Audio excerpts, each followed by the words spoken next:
Update. Joined now by Assistant Athletic Trainer for Ferris State Athletics, Keeley Glonek. And Keeley, thank you for joining me on the Sports Update today. You're welcome. Obviously, you have a unique job during all of this as you've helped start and maintain the Committee for Student Athlete Wellness. It's a really big deal to make sure that we're helping our athletes keep themselves both physically well, making sure that they're well nourished, and obviously working on the aspects of their mental health, because this is such a big piece away is not being able to compete. And first, I want to thank you for your work on that. Absolutely. Maybe tell us a little bit about, to start, we're obviously working with Camille Lang, a new nutritionist that's helped us out a lot. A lot of really interesting topics on how these athletes can work on their nutrition. Yeah, absolutely. So Camille is a new hire to Ferris State. She's one of the dietitians over at the Rock. She's phenomenal. She kind of volunteers with athletics, and we'll take her as long as we can. She's been a great resource. So we have it's called Fueling the Athlete nutrition series. So we've gone over some things like grocery shopping tips, and then we kind of break it down even further into things like all about protein, all about carbs, fueling on the road, just kind of digging a little bit deeper into how their nutrition might be a little bit different than, say, you or I. Obviously, that's something that I think could apply to future years too, because things like fueling on the road, that's important. These kids do go on the road, and their schedules, they're just segmented sometimes in very strange ways. Is this something you see continuing on in athletics going forward? Yeah, hopefully. As long as Camille will have it, then we will absolutely continue on with that. And it's a great opportunity for them to be able to ask, any kind of questions that they have. They're great question askers. They want to know more. Anytime they can, kind of dig a little bit deeper and figure out how they can perform better, they're going to do that. I think we just have that kind of high caliber athlete here at Ferris, and we're lucky to have those kids. And so we just want to kind of give them any information and resources that we can. Obviously, you're working on a committee with several other coaches and staff members. Maybe tell us about that committee as a whole and some of your goals right now as we continue to hopefully move into the part of the season where teams are competing. For sure. So we work on, we have like 3 different main subcategories that we focus on: mental health, nutrition, and then spirituality.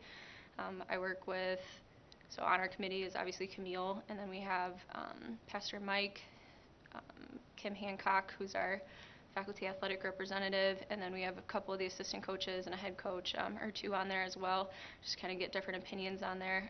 The main things that we're focusing on is really just making sure that the student athletes know that there are resources out there for them in all 3 of those categories, and that they're easy to access, and that, really if they have any questions about them, that they know there's always somebody there that can, kind of provide more information to them.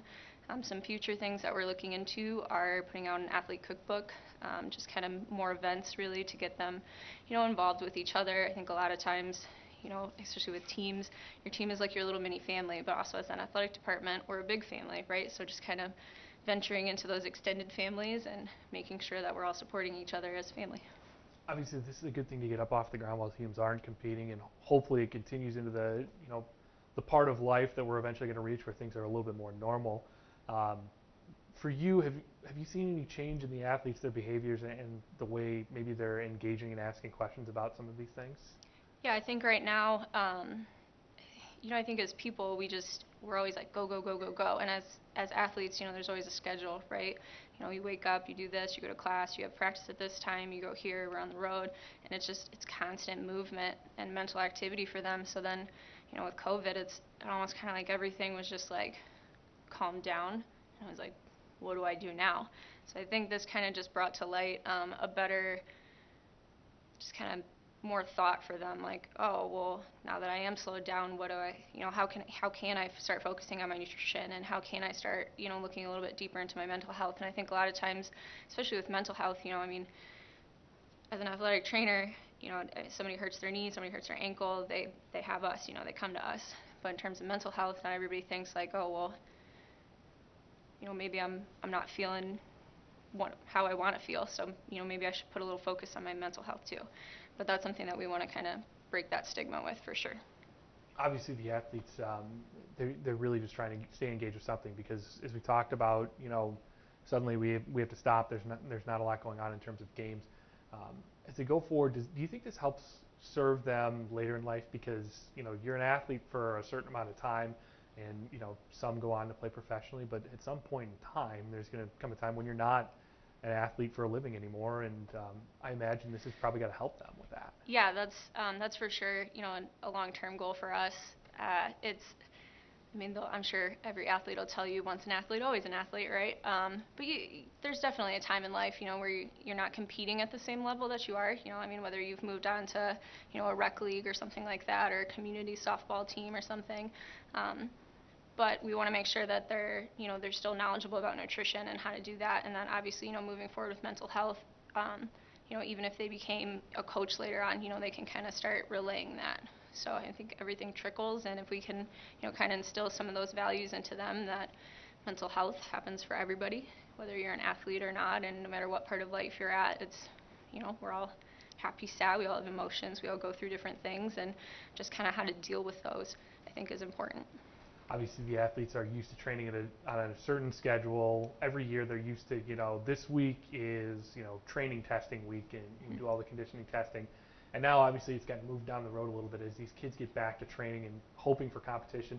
What are some of the things you may be preaching to them as an athletic training staff? Because, usually when you see teams start to train, that's when you get, some of the minor injuries, the hamstrings and the pulled muscles and stuff like that. What do you try and work on them with to make sure that as they start getting in shape, that they're doing it the right way? Yeah, definitely. So this entire semester we've kind of been working on an acclimatization period, so just making sure that they're, not just being stagnant in their motions, and they're, we're gradually progressing them back. Anytime you take, I mean, if you stop working out for 3 days, your muscles are going to have an effect on that, and that's something that we want to make sure we're progressing them back into, so we can reduce some of that injury. Nutrition plays a huge part in that. Not only the timing of what you're eating, but what you're eating. I mean, we want to make sure that what you're putting in your body is going to help you perform at the level that you want to be at, and that, as an athletic department, that we hope you perform at.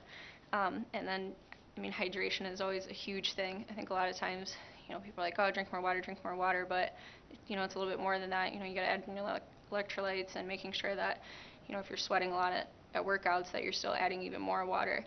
So it can kind of, it's just a lot of the same things, and again, going back to mental health, I mean, there's actually some really cool studies about, if you're not in a great place and maybe you're feeling down that day, that, you are more likely to get injured, and that's whether, you're walking in class and you just happen to kind of trip on the sidewalk or something, So, I mean, how you feel mentally has a huge impact on how you perform. Well, Keeley, thanks so much for joining us here on the Ferris Sports Update. Obviously, a very important message to tell all these student athletes, and we really appreciate your work with the Student Athlete Wellness Committee. Thanks. You can tune into the Ferris Sports Update again next week. Make sure to stay tuned to FerrisStateBulldogs.com for all of your Ferris State athletics news over the next several weeks. I'm Harrison Watt, and thank you again. We'll talk to you all next week on the Ferris Sports Update.